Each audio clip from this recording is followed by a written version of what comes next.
I've come to the conclusion that no one will ever know everything about anything. Now don't get me wrong, that doesn't mean that you can't be an expert in something, or know a lot about a particular subject, and it doesn't mean that you're wasting your time if you go to college or school or dedicate your entire life on any one given thing. But how many times have you looked at a newspaper or went online or saw a news broadcast that said, new research found on blah blah blah? I just saw something that said there are potentially millions of planets that are just like Earth that are inhabitable and circle a star and have water and can support life.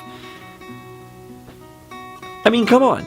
That means that the universe could potentially be infinite, which is mind-boggling in and of itself. So then what's to say that the elemental makeup of our entire universe as we know it currently could not be flipped upside down on itself when we discover a new planet that we could potentially go to? And then again, even on a smaller scale, when you look at the diets of people and what our doctors are suggesting that we eat, I mean, how many times are they going to flip-flop on whether or not eggs are good or bad for us? I mean, that's the funny thing about science and technology. Every generation thinks that they've got it figured out. Like, they're the ones that discovered the new big thing. Like, no one else is gonna figure it out better than they did. It's like scientists from 100 years ago are like, yeah, we've got this covered. If those scientists that are like 60, 70 years old and around 1910 talk to scientists today, can you imagine the conversations that they would be having? So I'm just saying, if you ever feel like you're kind of dumb and don't really know a whole lot about a particular subject, you could probably ease your pain if you just realize that there are people that are dedicating their entire lives to this stuff and they still haven't got it all figured out, and potentially they never will. I don't know, just a thought. So what do you think? Will we never know everything about anything, or am I just blowing smoke out my ass? Feel free to tell me in the comments section below. I don't know, maybe it's just a way of making myself feel better that I'm not as educated as I thought I'd be at this point. Yay for making excuses!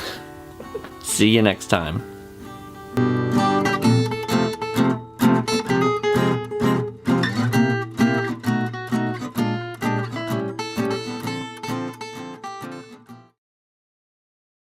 Do I like to hear the sound of my own voice? Would I be doing this otherwise?